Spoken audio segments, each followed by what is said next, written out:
Oftentimes, a person can be described as having a deer in the headlights expression on their face. Sometimes, this phrase more accurately describes a person's predicament rather than their facial features. My deer in the headlights moment came on a Friday night during a lunch break, and with the help of an overly indulgent 30-year-old, became one of the most eventful nights of my life. Working as a CNA comes with certain unavoidable facts.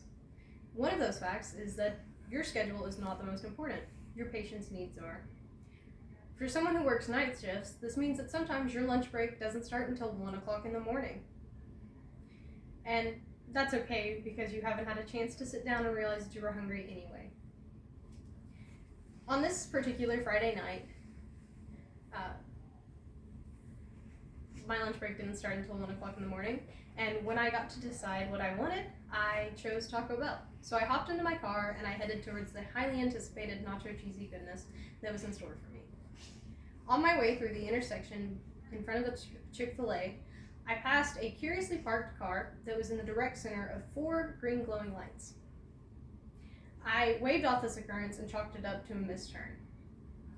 Shortly thereafter, the stranded stranger left my mind as the clashes, should I stay or should I go, came blaring through my speakers. My off-key caterwauling continued to the next stoplight, where I found myself behind yet another motorist. The usual, I'm off the clock for another 30 minutes and I'm going to make the best of it attitude continued, interspersed only with a few glances into the rearview mirror. Normally, those are out of an overabundance of caution rather than a necessity in the wee hours of the morning. But on one particular glance, my eyes were met with rapidly approaching headlights.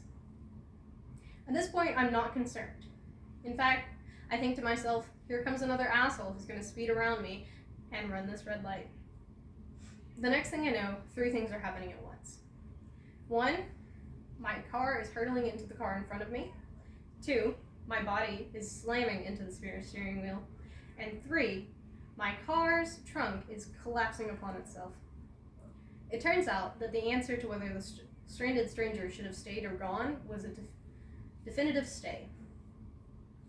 Luckily, the damage was limited to my car and not my person, and I was able to walk away with only a few aches and pains.